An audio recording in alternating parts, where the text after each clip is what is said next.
Bismillah. Assalamualaikum warahmatullahi wabarakatuh. Alhamdulillah, innal hamdalillah nahmaduhu wa nasta'inuhu wa nastaghfiruh wa na'udzu billahi min shururi anfusina wa min sayyiati a'malina. May yahdihillahu fala mudilla lahu wa may yudlilhu fala hadiya lahu. Asyhadu an la ilaha illallah wahdahu la syarika lahu wa asyhadu anna Muhammadan liyutammima makarimal akhlaq وصاحب الحنة ولم يقاتل إلا بالحق ويمسي بالأسواق. قال الله تعالى في القرآن الكريم يا أيها الذين آمنوا اتقوا الله حق تقاته ولا تموتن إلا وأنتم مسلمون. وقال رسول الله صلى الله عليه وسلم بادر بالعمل في ذلك كفعل المسلم يصبح رجلا مؤمنا ويمسي كافرا أو يمسي كافرا ويمسي مؤمنا يبيع دينه بعوض من الدنيا. Jemaah salat maghrib dan khusus jemaah Masjid Istiqlal yang dimuliakan Allah Subhanahu wa taala, segala puji syukur atas segala limpahan rahmat yang Allah anugerahkan kepada kita. Tentu kenikmatan yang sangat besar, kenikmatan yang sangat mahal, karena tidak semua yang Allah ciptakan kemudian diberikan kenikmatan hidayah taufik, hidayah terbayar serta keimanan. Dan tentu juga belum tentu semuanya yang bernama manusia kemudian juga mereka diberikan kemudahan oleh Allah di dalam mempelajari ilmu sebagai wasilah untuk menjalankan bagaimana perintah Nabi Muhammad SAW. Man salaka tariqan yaltamisu fihi ilman sahalallahu tariqan ilal jannah. Barang siapa yang dia berada di dalam jalan mencari ilmu, maka Allah SWT akan mempermudah baginya untuk menjadi ahlul jannah. Maka keberuntungan sendiri bagi para ibu bapak sekalian yang hadir meluangkan waktunya, yang tentu setiap orang punya kesibukan masing-masing, apalagi seorang ibu, seorang ayah dengan tanggung jawabnya. Makanya ini adalah kenikmatan terbesar yang Allah berikan kepada kita semuanya, sehingga kita bisa hadir, kita bisa belajar untuk memahami agama ini. Nah, minggu-minggu yang lalu sudah kita bahas ya, sebenarnya karena beberapa hal yang penting, jadi sempat terputus gitu, tidak berbeda gitu dengan rumahnya. Jadi mungkin karena ini pelajarannya kontinu ya, bersambung. Sebelum tentang makna syahadat ya, kemarin mungkin kita murojaah tentang kemarin tentang aqaid ya, sekilas saja, sekilas. Kita mengulas kembali saja karena mungkin banyak yang hadir juga, sekilas saja. Nah, seger ya, Masya seger banget. Ini kemarin kita sudah sampaikan sedikit yang mengulas kembali. Bismillahirrahmanirrahim. Laisa al-birra an tuwallu wujuhakum qibla al-masyriq wal maghrib, walakin al-birra man amana billahi wal yawmil akhir wal malaikat wal kitab wan nabiyina wa atal mala ala hubbihi dzil qurba wal yatama wal masakin wa ibnas sabil was sa'ilin wa fil riqab wa aqama shalah wa ata zakat wal mufuna bi ahdihim idza 'ahadu was-sabiruna bil ba'sa'i wad dharra'i wa hina al-ba'si ulaika alladziina sadaqu wa ulaika humul muttaqun. Jadi yang disebut oleh Allah Subhanahu wa taala dalam Al-Qur'an, yang namanya kebaikan itu bukan hanya sekedar kita menghadapkan wajah kita kepada apa? Hanya tentang kiblat saja, tentang sholat saja, maksudnya di sini. Jadi banyak kebaikan-kebaikan itu ya. Jadi sampai kebaikan itu termasuk kita beriman kepada Allah, beriman kepada hari akhir atau hari balasan, beriman kepada malaikat, kitab-kitabnya, para nabinya, wa atal mal, dan memberikan harta yang apa? Ala hubbihi, yang dicintainya. Masyaallah ya. Baik sekali, dzil qurba wal yatama, termasuk ya kepada orang-orang terdekatnya, anak yatim, anak miskin, ibnu safir, dan termasuk apa masalah salat, wa atal zakat, termasuk berikan zakat, wal mufuna bi ahdihim idza ahadu, dan menepati janji dan dia berjanji. Ini bagian dari kebaikan-kebaikan. Jadi yang saya harapkan hari ini kita Untuk belajar agama itu bukan berarti kita ata'allam, tapi kaifa tafhamu. Ya, bukan hanya sekedar kita mengetahui, tapi kaifa tafhamu, bagaimana kita memahami. Bukan kaifa tafhadu juga, bukan hanya kita sekedar menghafal, tapi bagaimana kita memahaminya. Nah, ini penting ya. Jadi kalau cuma hafal, guru beliau diajarin bisa hafal. Tapi kalau paham, nah itu yang harus dibenahi dari para pemahaman kita. Yaitu kenapa tetap berguru anak-anak sampai pada Rasulullah SAW. Nah, ini kembali lagi. Jadi banyak sekali kebaikan, termasuk yang disebut di sini adalah amanah billah. Apa amanah billah? Percaya, beriman. Nah, di sinilah yang akan nanti kita kemarin sempat singgung nih, antara akidah, ya, kemudian ibadah, asas hukum Islamnya. Kalau untuk Islam ada berapa? Hah? Rukun Islam 5. Kalau rukun iman, nah, apa ya? Jadi ini ada akidah rukun iman. Rukun iman berapa tadi? Percaya kepada Allah, percaya kepada malaikat, percaya kepada kitab, percaya kepada Rasul, hari akhir dan kepada. Masya Allah. Ini calon hadiah yang dapat hadiah. Langsung jawab ya. Masya Allah, mudah-mudahan. Jadi ini harus paham dulu di urutan kita nih. Jadi biar nyambung nanti. Oh, ini yang diterangkan Ustaz Tenau, biar nyambung gitu. Ya. Jadi akidah dulu, kita paham akidah dulu nih. Ya. Akidah karena mumpuni iman pentingnya. Ini orang nanti kalau dia ibadahnya bagus, hafalannya bagus, sedekahnya bagus, hajinya bagus, umrahnya bagus, tapi akidahnya rusak, diterima enggak? Enggak, rusak semua. Maka akidah itu fondasi awal. Makanya di dalam gambaran ini kita lihat akidah itu sebagai akar, tunjangan awal. Hatta kalau misalkan pohonnya itu subur, bagus, daunnya, tapi kalau akarnya nggak bagus, itu biasanya nggak kuat. Ya. Nah, penting sekali di sini tentang bab akidah. Kemudian pohonnya sebagai ibadah asas kita, termasuk ada sholat, zakat, puasa, baca Quran, ya, dan macam-macamnya. Nah, ini ada fardu kifayah dan sunnahnya. Sunnah-sunnah yang diajarkan oleh Rasulullah. Kemudian buah ini sebagai hasil daripada akhlak kita belajar akidah. Nah, jelas di situ. Ini gambaran saja dulu biar paham kok. Kenapa kok ada belajar akidah gitu? Ada belajar akhlak. Kalau dulu di sekolah-sekolah kita ada belajar apa Pak? Akidah? Paham tuh? Paham? Disatuin. Padahal, masya Allah ya, banyak sekali nanti.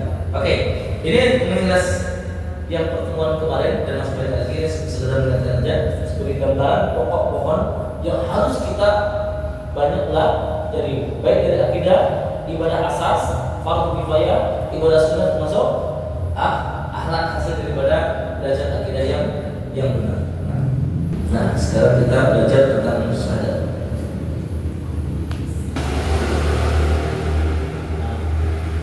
Makna syahadatain. Makna syahadatain. Makna itu artinya apa? Arti.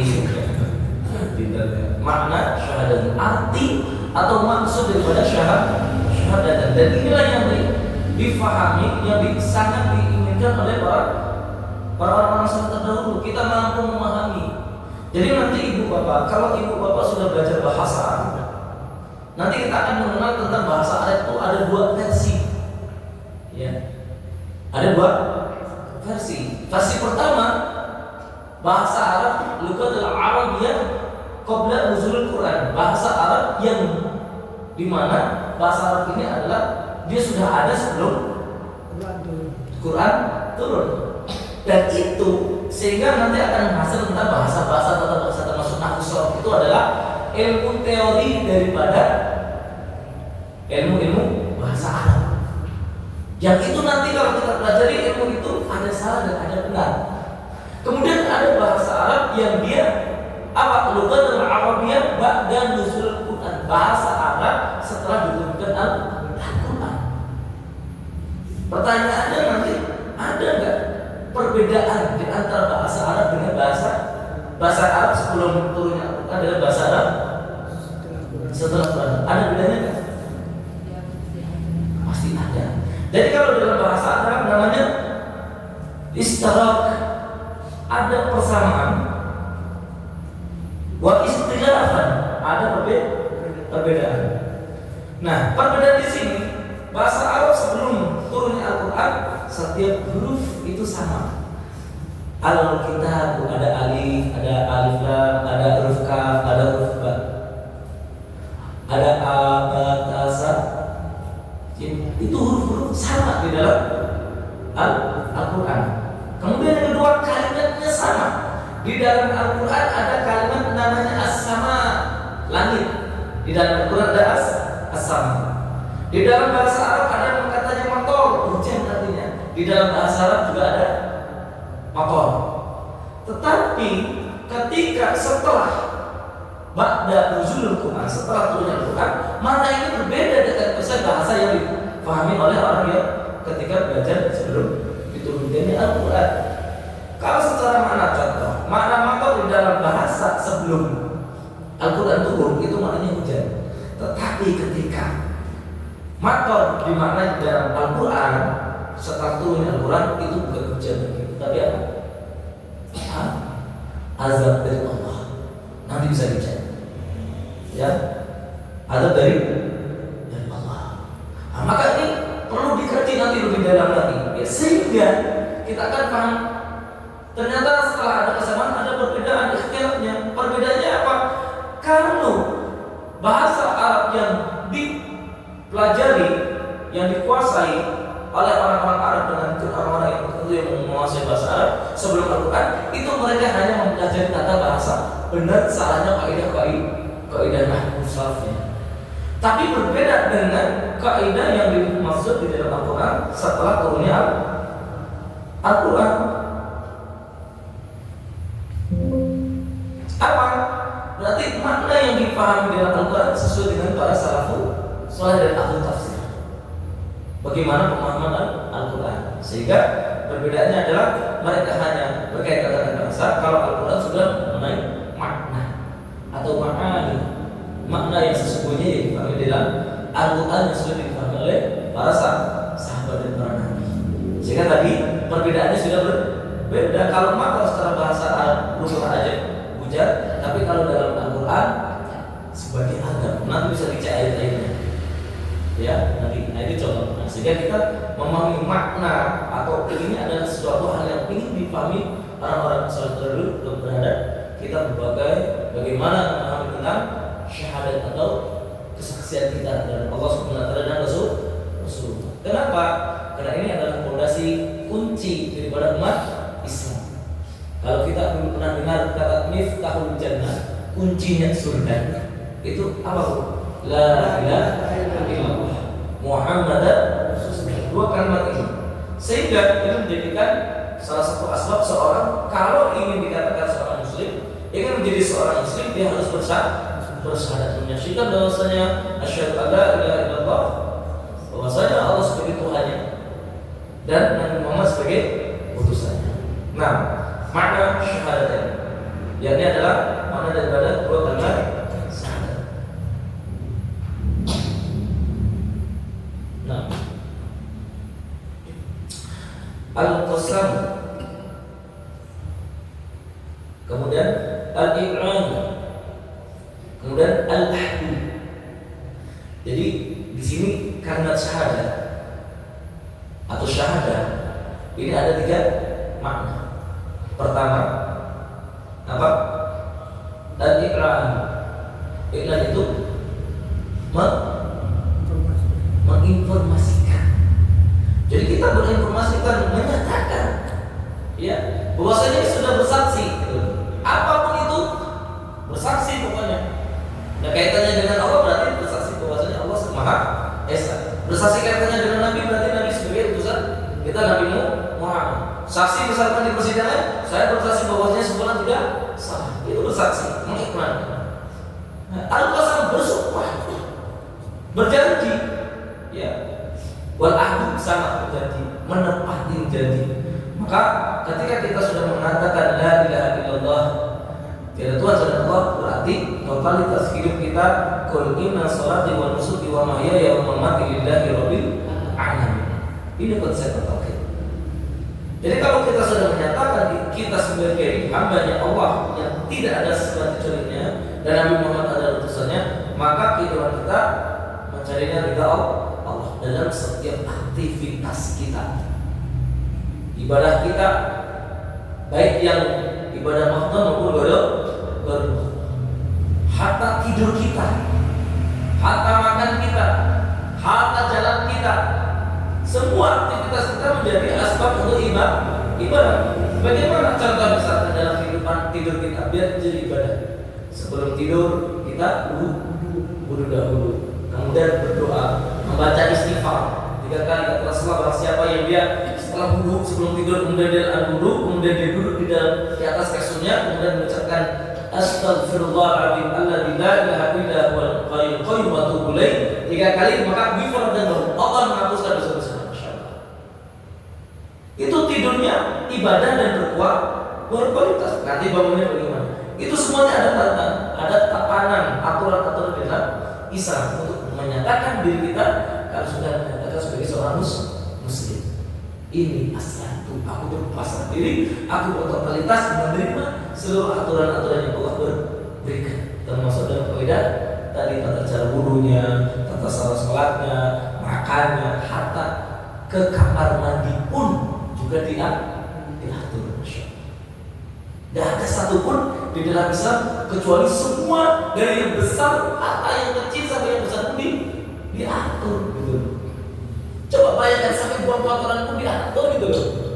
Ya, sampai buang kotoran pun diatur, apalagi perkara-perkara yang baik gitu ya.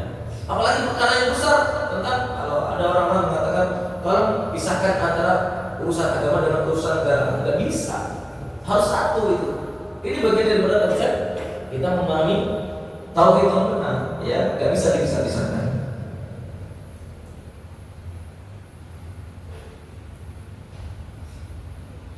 Nah, sebagai pernyataan, Syahidallahu la ilaha illa huwal malaikah wa ulul ilmi qa'iman bil qisti la ilaha illa huwal azizul hakim. Jadi syahidallah di dalam surah Al-Imran. Coba dicek surah Al-Imran. Surah Al-Imran cek. Biar buka. Ya, sama-sama kita belajar. Kita sama-sama memahami Al-Quran. Ya. Surah Al-Imran, surah ketiga ayat ke-18.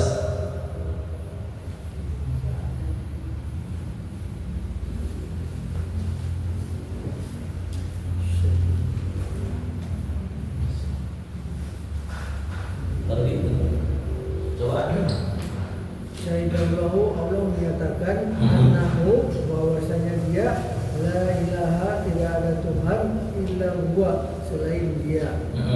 Wal malaikatu, demikian pula para malaikat, wa ulul ilmi, dan orang-orang berilmu, qaima, yang menegakkan bil qisti, atau keadilan. La ilaha, tidak ada Tuhan illa huwa, selain dia, Azizul Hakim, yang Maha Perkasa, Maha Bijaksana. Jadi termasuk di situ Allah sudah menyebutkan syahidallahu annahu la ilaha illallah. Sehingga di situ termasuk para malaikat pun dan para orang-orang yang punya ilmu, itu mereka senantiasa mendekatkan dirinya, menyatakan bahwasanya la ilaha illallah huwal azizul hakim. Dan itu sebagai tauhid. Tidak bisa, ya. Nah, termasuk pemahaman tentang bahasa Arab itu juga tauhid kamus. Pertanyaan saya, bisa nggak ilmu nafsaraf untuk memahami Al-Quran sebagai tolak ukur hukum Al-Quran, boleh nggak? Bisa nggak? Tidak cukup. Tidak cukup. Beda. Nggak bisa. Namun saraf itu adalah bahasa untuk tuturan bahasa-bahasa sebelum. Tidak bisa berkata Al-Quran sebenarnya. Mohon maaf. Ini banyak yang keliru tentang memahami ilmu saraf. Ya. Kenapa? Contoh nanti tadi ayat tadi. Misalkan laisa itu kalau secara di bahasa Arab ya, laisa itu huruf apa itu? Ya balik. Apa Tuhan? Karena harusnya apa? Harusnya merofakkan. Ya merofakkan. Tapi pada akhirnya laisal birro, contoh laisal birro. Kenapa fathah? Dia sebagai maf'ul bih. Bisa begitu kan ya. Itu nanti hanya sekedar Masya Allah, ini maksudnya ada banyak yang perlu kita nanti pahami ya. Jadi kita kadang terlalu apa ya, terlalu ya. Ternyata masih banyak tugas-tugas kita untuk memahami yang sehingga boleh kamu sholat di surga, tapi bukan berarti pembenaran. Karena jangan sampai, alhamdulillah ini kalau Al-Quran beda ya, nggak sesuai dengan Al-Quran salah, ini masalah faedahnya gitu kan.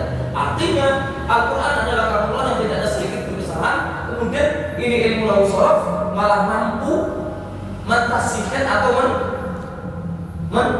mengkhabarkan atau mensalahkan, itu kan aneh gitu. Ilmu yang dibikin oleh manusia kemudian menyalahkan kalimat Allah itu berbahaya. Nah, ini akidah juga, ini akidah yang dipahami oleh salaf para sahabat. Ini panjang lagi Masya Allah ya. Oke. Jadi maksudnya apa? Tetap sebagai seorang yang bertauhid dia harus yakin bahwasanya hanyalah Allah sebagai sesembahannya. Allah adalah ujung hidupnya. Kalau seorang istri sudah paham tentang hakikat dia hanya untuk Allah, maka taatan dia kepada suami itu sebagai wasilah ketaatan kepada Allah. Mau suaminya ganteng, mau suaminya nggak ganteng, mau suaminya kaya nggak kaya, pokoknya saya samina wa ta'na. Untuk apa? Ketaatan kepada Allah. Saya harus taat dengan suami.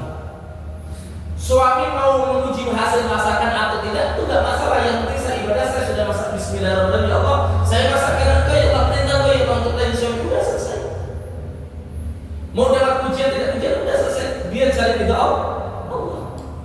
Jadi konsep kehidupannya akan lebih mudah, lebih bahagia, lebih enak, lebih enjoy. Kenapa? Bukan ridha manusia. Kalau ridhonya manusia nggak dipuji suami apa? Marah. Karena sudah salah kan? Masa padahal kan qul inna salati wa nusuki wa mahyaya. Sebaliknya suami sama. Kita sudah nafkahi istrinya, wah susah diatur. Kalau disuruh ngeyel gitu loh. Dia ada sering ngeyel. Putus gitu. Malah gitu kayak lebih. Karena tidak paham gitu loh.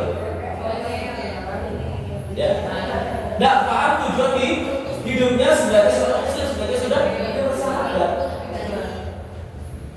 Makanya penting tauhid, sehingga akan mengarahkan setiap aktivitas kita hanya untuk Allah. Ya udah.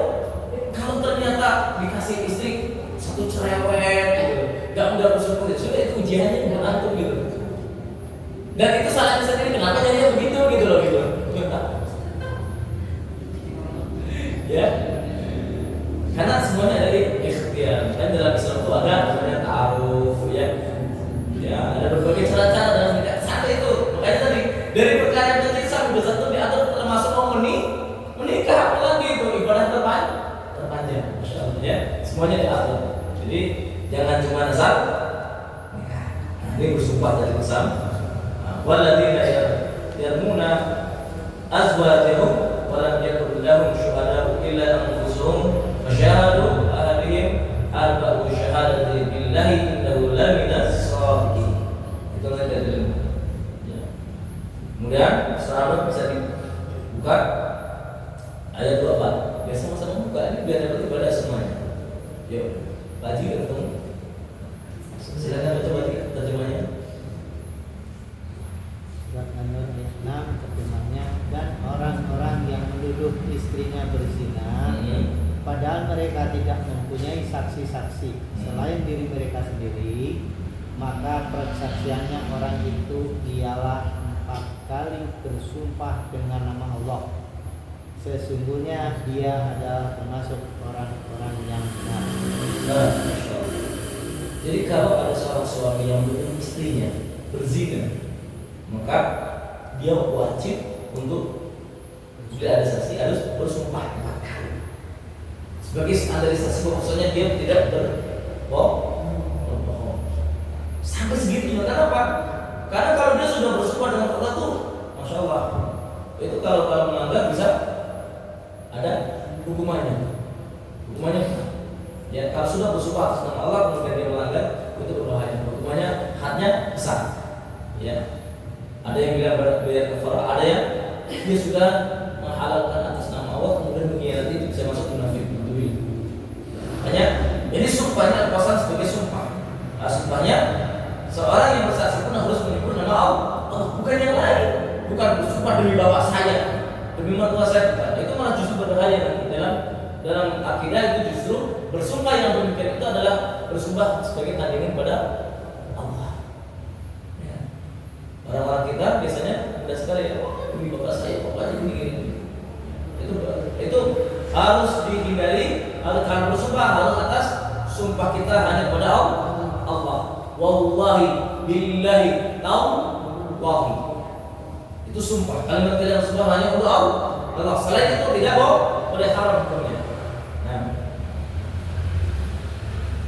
janji. Oke, silakan dibuka surah Al-A'raf ayat 7. Surah 7 ayat 172.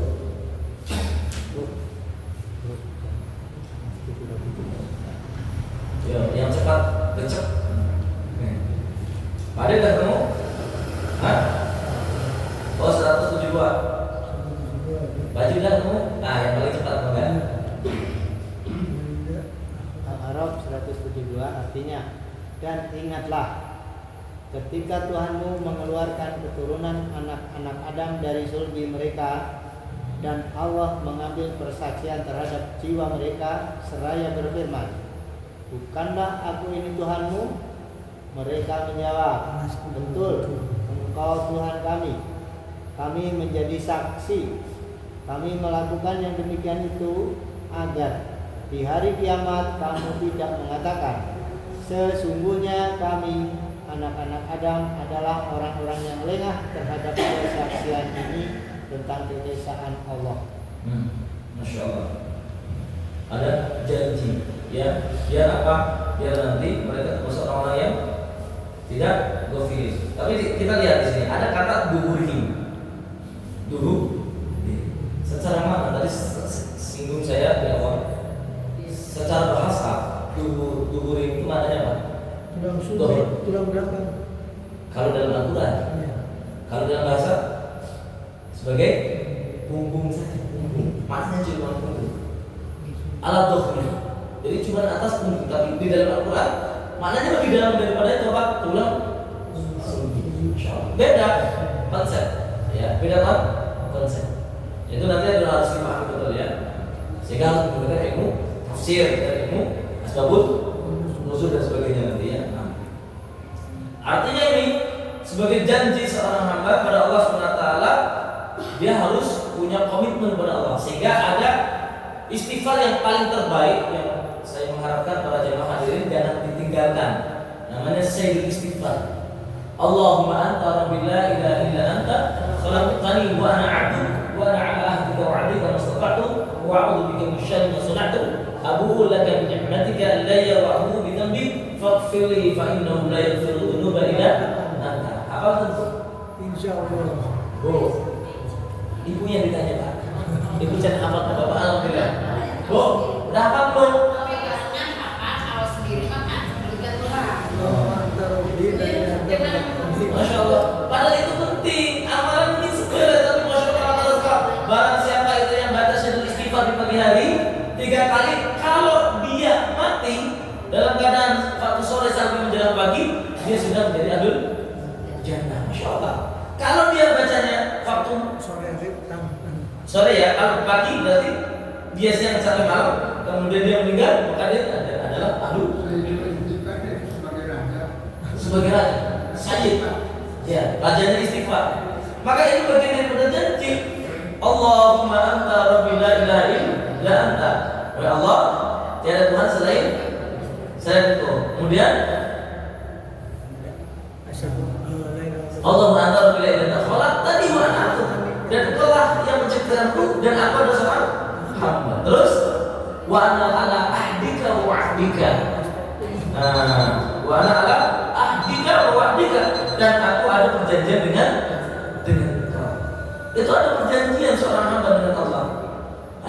sekali bagaimana konsep seorang yang bertauhid kepada Allah harus selalu benahi janji kita dengan Allah. Di antara melalui istighfar.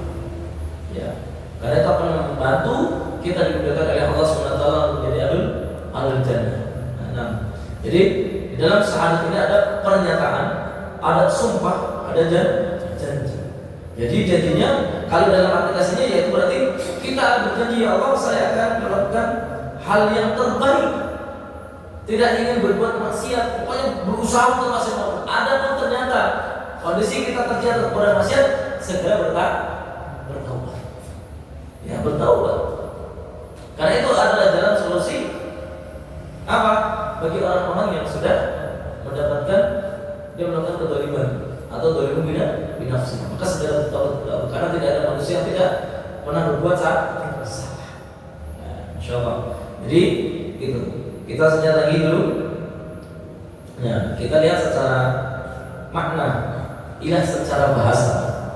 Dalam kitab As-Sihah fi Lughah diterangkan bahwa kata ilah berasal dari kata Allah. Maknanya adalah abada, menyembah. Dalam Mukhtar As-Sihah diterangkan bahwa Allah ya'alahu artinya abada, sama dengan ubudiyah, menyembah totalitas kepada Allah. Sedangkan kata ilah bermakna makhluk atau objek yang disembah. Siapa? Allah. Kalau ada misalkan orang-orang Islam kok beribadahnya ke Mekah dengan menyembah apa? Itu sebagai wasilah. Tapi objek yang disembah tujuannya kepada Allah. Kita sholat di masjid, tapi hati kita terpautnya untuk Allah. Kita menyembelih kambing, menyembelih ayam, menyebut bismillah. Hakikatnya kita sedang beribadah pada Allah. Itu yang akan menjadikan kita selalu ta'ala kepada Allah, bergantung terus kepada Allah. Setiap aktivitas kita, kira-kira Allah ridho enggak ya? Kira-kira Allah murka enggak? Kenapa? Tauhidnya sudah kita ta'ala kepada Allah. Allah ngawasin kita sudah bersyahadat, kita sudah berjanji kepada Allah.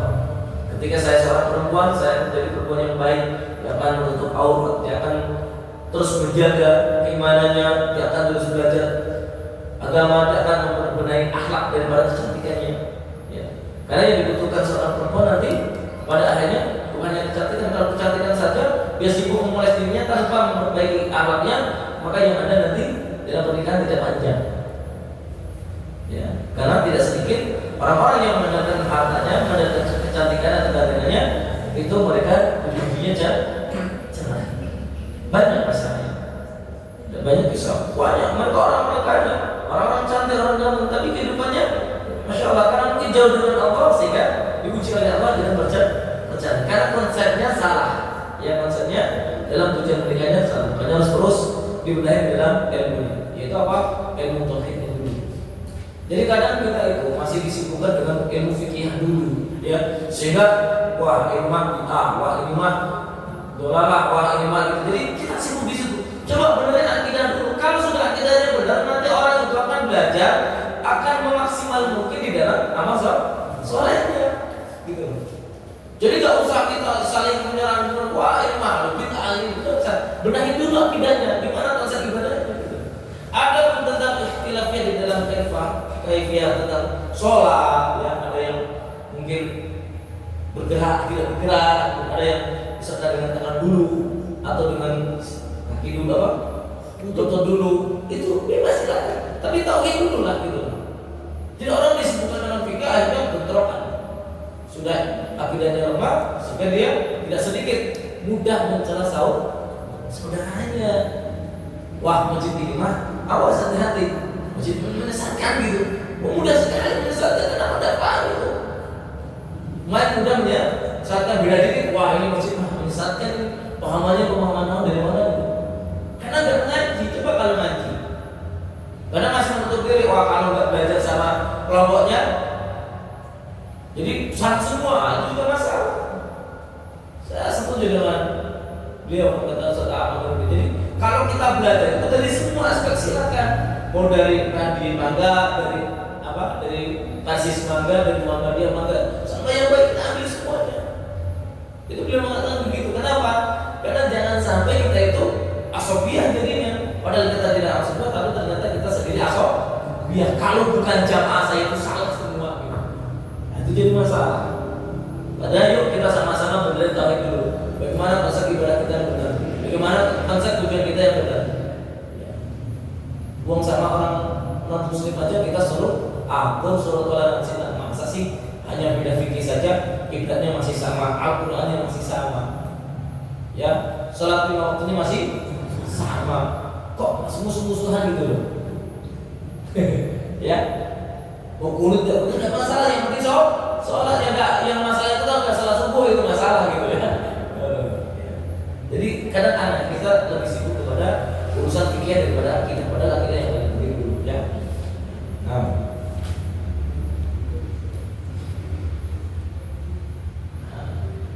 ini hanya sekilas saja ya. Makna ilah. Oke.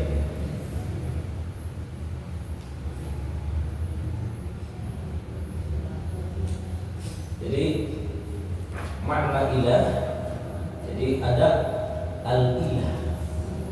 Al-ilah ini nanti memiliki ada 4 di sini ya, ada bisa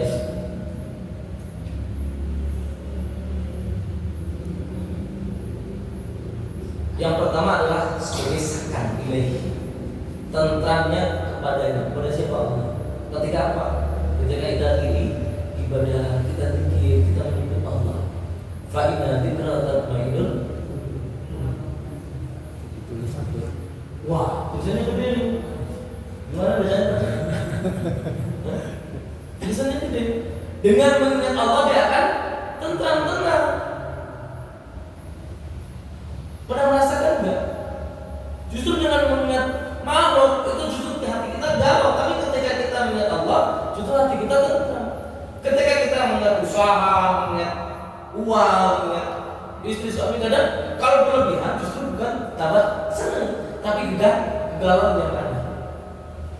Ya, karena bukan rasa kebahagiaan itu. Tapi apa? Bagaimana seorang hamba dekat dengan Allah? Sakan, ketentraman terhadap Allah itu sendiri. Istajarah, berlindung kepadanya. Ya, kita berlindung kepada siapa? Kepada Allah. Coba ibu, di dalam doa-doa yang kita pelajari, kita mohon pertolongan kepada siapa? Kepada siapa? Ya Allah, pasti kan gitu. Mudahkanlah rezeki saya. Ya Allah, lindungilah anak saya. Ya Allah, lindungi suami saya. Ya Allah, mudahkanlah jodoh saya. Ya Allah, mudahkan saya untuk belajar. Ya Allah, pasti ya Allah. Sebagai apa? Tempat berlindung. Ya Allah, lindungi dari mara bahaya. Allah sebagai tempat berlindung. Ini konsep tauhid. Sehingga semua sandaran kita hanya kepada Allah. Penenteraman kita, permintaan perlindungan kepada Allah. Ini bagian dari perintah Nabi. Kata Nabi apa? Wasta'inu billah. Ada cuma ayat Pak. Ya. Gimana? Wasta'inu bisabri wasalat ayat 1. Ini hadis Nabi. Wasta'inu billah. Ihris ala ma yanfa'uka wasta'in billah. Rasulullah SAW bersabda, bersegeralah, bersemangatlah, berantusiaslah kalian melakukan amal soleh, wasta'in billah, dan meminta perlindungan kepada Allah. Perlindungan apa? Dari sifat malas, dari sifat betul. Karena ada kadang-kalanya kita udah semangat di ngaji, semangat di datang ke masjid, tiba-tiba foto ke ngaji lagi, nggak sholat berjamaah lagi. Kenapa? Karena imannya kadang lagi lemah. Diuji sedikit sakit flu udah datang ke masjid. Diuji sedikit tentang urusan ekonomi, usaha susah, nggak ke masjid. Padahal solusinya datangnya harus kemana? Ke masjid, wasilah harus ibadah kepada Allah. Karena jelas ayatnya. Masya Allah, saya ingatkan. Allah SWT berfirman dalam surah Toha, surah ke-38 ayat 132. Wa'mur ahlaka bis-sholat wastabir 'alaiha la nas'aluka rizqan wa nahnu narzuquka. Itu jelas ayatnya. Perintahkanlah kepada, dalam ahli ini dalam tafsir itu maknanya adalah bisa kepada kerabatnya, bisa kepada umatnya, bisa kepada jamaahnya, kepada keluarganya, anak-anaknya. Perintahkanlah kepada mereka untuk mengerjakan sholat. Wastabir 'alaiha, dan bersabar atas perintah sholat itu. Karena apalagi kalau sholat duhur, kalau sama sholat asar itu kan nanggung ya.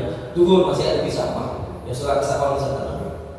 Orang yang balik, orang yang ganti masih kerja dan beres di sawah. Kalau di kantor masih bersih, kalau di kantor kan masih ada dan beres. Pada akhirnya nanti jadi tanggungan Allah, kerjaan kita, sawah kita, usaha kita. Ketika kita mengabaikan awas hati-hati. Maka tauhid ketika kita benar, maka ketika sudah waktunya untuk segera ke hadapan Allah, segera balik Allah.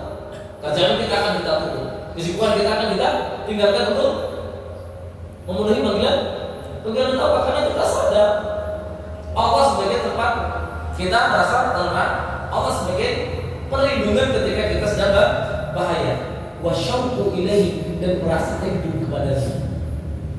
Rindu. Konsep bagaimana mahabbah seorang Alawiyah ya, itu kecintaan terhadap Allah sampai akhirnya dia totalitas, ya, tidak mau mengenal laki-laki. Itu karena apa? Sudah saking banyak kecewaannya gitu dalam kehidupannya gitu. Ya misalnya panjang sampai harus ya itu pokoknya misalnya ada jeleknya, tapi di akhirnya yang jelas namanya manusia tidak semuanya dalam keadaan bersih terus, tapi dia selama Allah SWT memberikan hidayah kepadanya, maka dia juga bertobat dan dia bisa menjadi lebih baik daripada orang sebelumnya. Bahkan Masya Allah, saya pernah dengar orang yang dia tidak pernah berbuat maksiat kedudukannya, ya. Kemudian dia terus berusaha istiqomah. Kemudian disandingkan dengan orang yang dia taubat, dia pernah melakukan dosa-dosa yang dilarang, kemudian dia bertobat, dia memaksimalkan umurnya untuk ketaatan kepada Allah. Kedudukannya bagaimana? Taubat, Masya Allah. Makanya saya sering menyampaikan, kalau manusia cenderung pada kita ini mengharapkan apa? Kita tuh hancur, kita tuh bangkrut, kita tuh jadi orang bangsa. Ya, itu manusia pengen melihat bagaimana kalau kita hancur, bagaimana kita terpuruk. Ya, ada 1000 kebaikan, satu kesalahan saja sudah lupa itu semua kebaikan. Itu manusia. Tapi beda dengan Allah. Kalau Allah dia seorang ada 1000 ini kemaksiatan, tapi dia satu kebaikan, dia tobat kepada Allah, hilang itu dihapus dosa-dosanya. Masya Allah. Hebat itu Allah. Makanya Allah ada sebagai rasa kerinduan yang dalam pada Allah ketika harus meminta segalanya. Allah adalah tempat melampiaskan kerinduan kita, dan termasuk wal-'abdi sebagai cinta, senangnya kita pada Allah, sebagai mahabbah. Ya, nanti ada pembahasan khusus tentang bermahabbah. Jadi syahadat ini, makna ilah ini, ya adalah rasa ketenangan kepada Allah, berlindungnya dia kepada Allah, merasa rindunya kepada Allah, cinta dan senangnya kepada Allah. Jadi yang dikejar adalah kepada Allah Subhanahu wa taala. Barang manusia, apa daya kalau kita mencari keridhaan manusia, apa yang kita lakukan belum tentu dipuji. Ya, soalnya lihat, ada orang baik, ada aja musuhnya.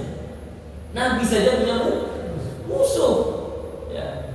Nabi aja punya musuh, apalagi kita ya yang banyak segala kekurangannya. Nah, siap, kita lanjut. Walladzi yaluhul qalbu bil kamali al-hubbi wa ta'dhim. Langsung saja, dia adalah sesuatu yang digandrungi hati dengan kecintaan yang sempurna. Wal ijal wal ikram wal khaufi wal raja' wa nahwi dzalik. Masyaallah. Jadi kecintaan yang sempurna, juga pengagungan, penghormatan, pemuliaan, cemas, harap, dan hal-hal yang semacam itu semuanya kita kepada Allah. Harus kepada Allah. Kalau kita sudah mampu untuk ini semuanya, Masya Allah, kehidupan kita akan indah. Maka kebahagiaan itu betul uang bagian daripada salah satu kebutuhan hidup. Tapi hati lebih membutuhkan keimanan, kedekatan dengan Allah. Tidak sedikit orang yang kaya, tapi kehidupannya apa? Tidak bahagia. Bahkan dia ingin cari bahagia sambil dia harus beristighfar diskotik, harus minum khamar, harus narkoba, tidak sedikit. Kenapa? Dia tidak mendapatkan kebahagiaan yang hakiki. Kebahagiaannya hanya dunia saja. Tapi kalau konsepnya seorang yang bertauhid, syahadatnya benar, imannya benar, tauhidnya benar, maka dia akan hanya Allah, Allah dan Allah. Apapun itu tentang Allah. Ya. Oke, Masya Allah.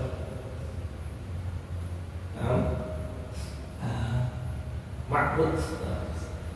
Maka jangan menjadikan dunia sebagai ilah, sebagai sandaran tadi. Baiknya apa? Apa? Yang menerapkan terus, sebagai perlindungan terus, cinta terus, senang. Masya Allah. Jadi jangan jadikan dunia sebagai ilah.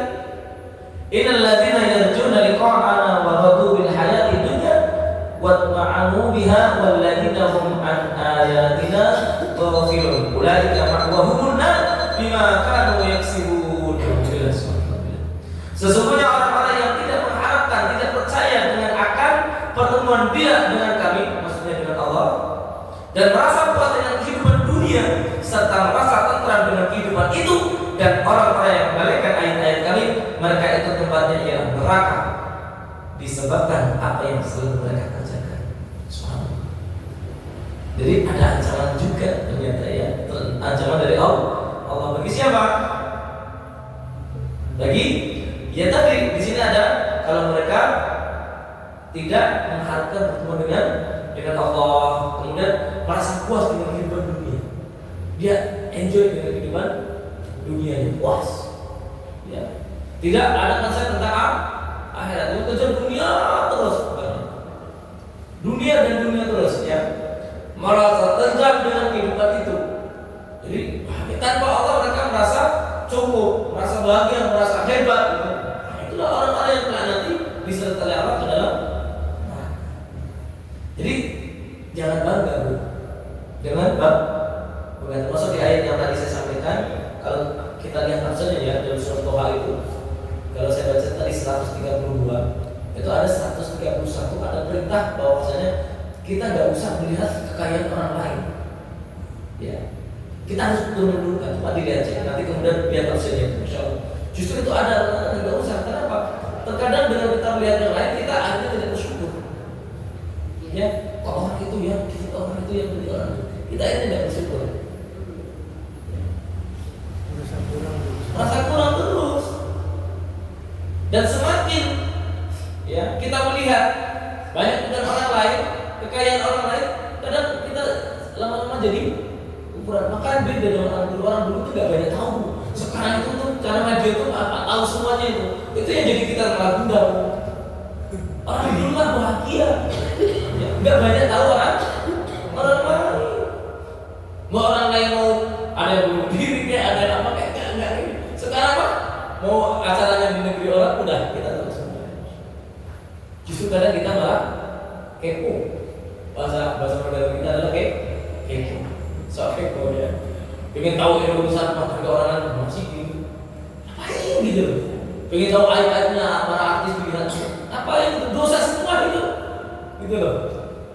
Jadi karena kita nggak paham tentang ajaran di Islam, kita enjoy banget. Itu mesti nyaman ya. Lihat apa namanya? Entertainment. Memang nggak Bu? Padahal isinya gosipnya itu dosa tuh. Menjadi tahu aib orang lain gitu.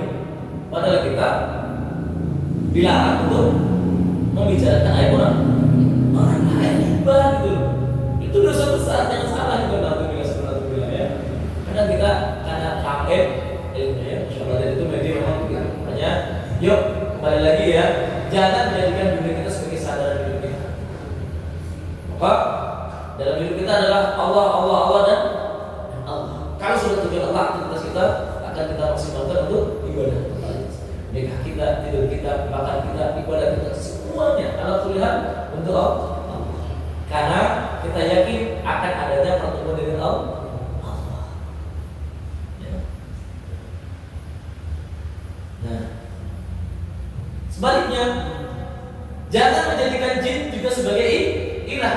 Tadinya Allah Subhanahu wa taala berfirman, "Wa annahu kana rijalun minal insi ya'uduna bi rijalin minal jinni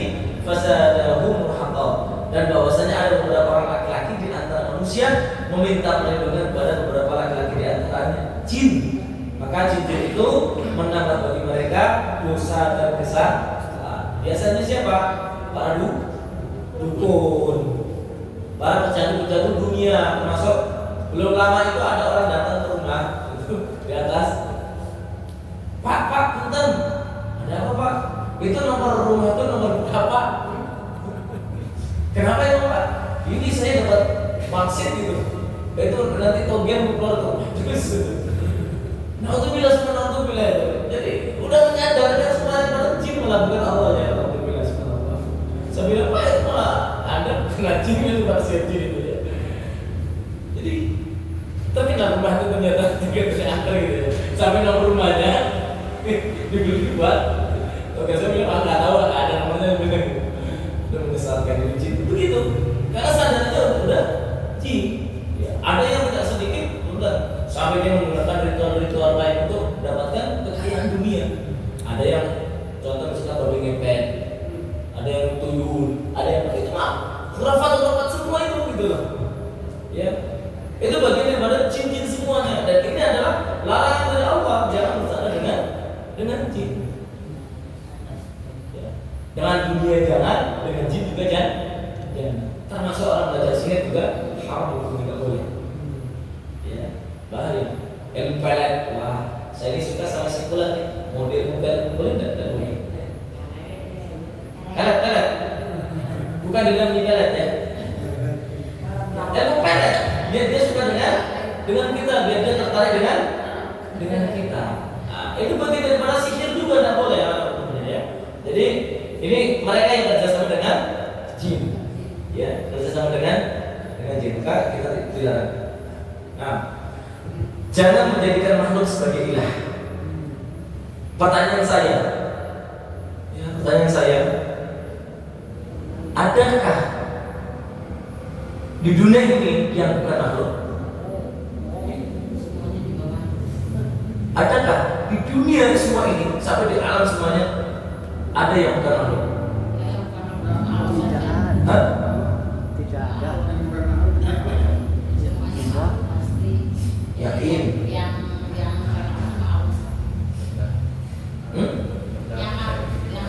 Beda makhluk nggak? Makhluk Al-Quran. Dia makhluk. Dia masuk makhluk.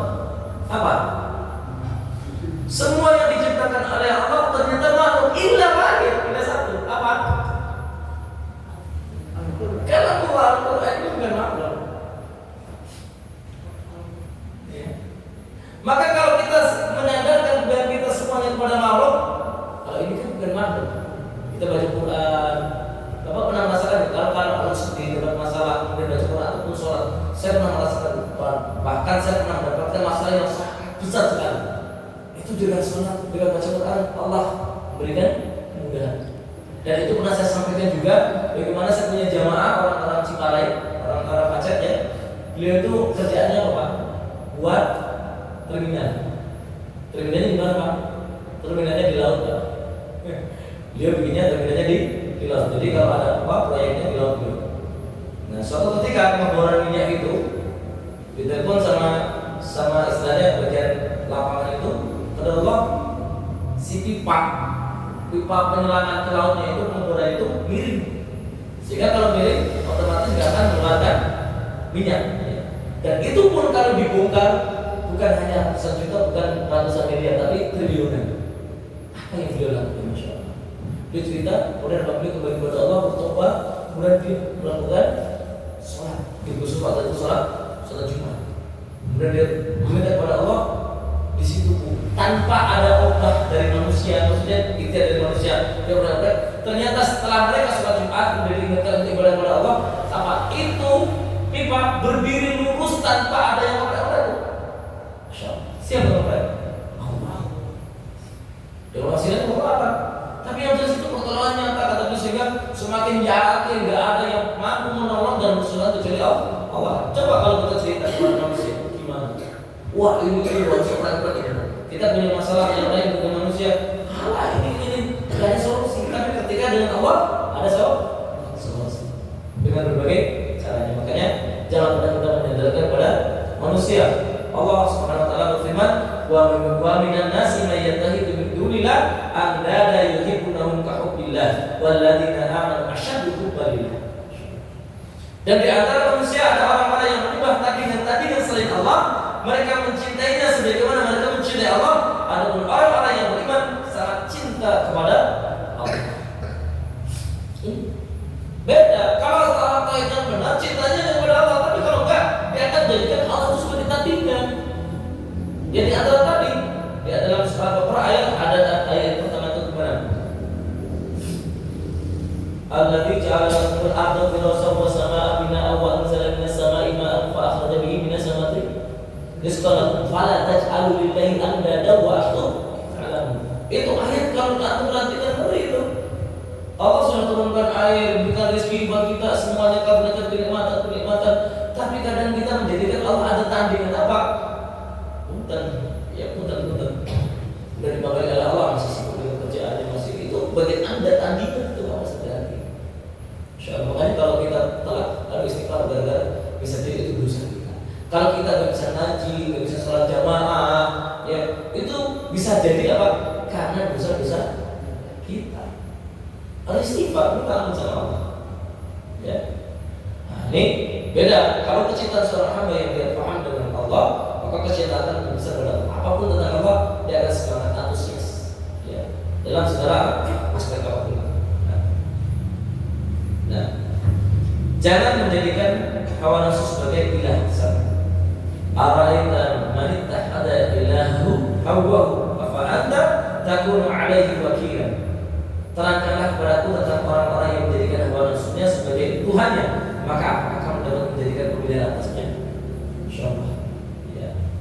Jadi kalau kita kaji tadi lihat ada beberapa ada tandingan ilah, ya tandingan dari Allah. Ada tadi dunia, ada jin, ada manusia, termasuk ada hawa nafsu. Fa'alhamaha fujuraha wa taqwaha. Sedangkan Allah Subhanahu wa taala menciptakan manusia memiliki dua sifat nafsu. Nafsu tergantung pada imannya nanti. Kalau keimanannya dia baik bagus maka wa taqwaha itu lebih dekat, takwanya dia lebih kuat. Tapi kalau dia lemah imannya maka fujurahnya lebih dekat, lebih besar. Apa fujurah? Keburukannya. Alhamdulillah semua. Alhamdulillah. Maka jangan pernah kita menyanyikan hawa nafsu kita kecuali kita selalu minta kepada Allah untuk tidak istiqomah. Di antaranya apa? Ihdinas siratal mustaqim. Itu doa. Doa yang kita panjatkan kepada Allah makanya istiqomah. Tambahkan khusyuk di dalam ibadah kita, belum khusyuk ketika sholat. Kita sampai jam berapa? Habis ya? Terlalu banyak ya Masya Allah. Ada. Ini masih dalam ceritanya dan singkat-singkat aja nih. Jam 8 ya? Jam 8. Ini ujung-ujungnya sebenarnya ini Nabi Muhammad Rasulullah setelah Allah kepada Nabi Muhammad. Nah ini masih banyak sekali nanti kita akan lihat. Kita karena mungkin waktu sudah habis nanti kita akan lanjut yang lain. Sebagai penutup, maka sebelumnya nanti saya akan tanya dengan materi-materi yang sudah saya sampaikan. Ya, sekilas. Karena ini materi itu sebenarnya masih berkesinambungan ya. Makanya saya mengharapkan kalau kita bertemu untuk ikutin. Kalau nggak biasanya nggak paham apa sih maksudnya ada apa-apa. Dan mohon maaf tadi tidak bisa menemani sholat maghrib karena saya sholat di sana dulu. Kalau tadi saya berpacet langsung kuliah keluar pas azan. Jadi sholat sudah dulu. Jadi pas di sini beres. Atau itu ada imam kita boleh. Assalamualaikum, mudah-mudahan bermanfaat. Ada kekurangan atau karena kelelahan saya pribadi dan kekurangan teman saya sendiri. Karena itu terus kita mohon kepada Allah SWT dan Allah memberikan ilmu, pemahaman serta istiqomah di dalam menjalankan aktivitas kita yang mudah dari Allah Subhanahu wa taala. Nasallallahu alaihi wa sallam wal ghina. Allahumma as'aluka ridhaka wal jannata wal firdaus wa na'udzubika min adzabil nar wa na'udzubika min adzabil qabr la ilaha illa anta. Allahumma nas'aluka 'ilman nafi'an wa rizqan thayyiban wa 'amalan mutaqabbalan. Allahumma rabbana ighfir lana wa liwalidayya warhamhuma kama rabbayana shighara. Rabbana hab lana min azwajina wa dhurriyyatina qurrata a'yun waj'alna lil muttaqina imama. Rabbi habli hukman wa salihin. Rabbi la tadarni fardan wa antal khairul warisin. Allahumma rzuqna syahadatan fi sabili wa fi biladi rasulih. Allahumma qina bi halalika an hamlik wa aqina bi fadlika an siwak ya dzal jalali wal ikram. Rabbana atina fid dunya hasanah fil akhirati hasanah wa qina adzabannar. Subhana rabbika rabbil izzati amma yasifun wa salamun alal mursalin walhamdulillahi rabbil alamin.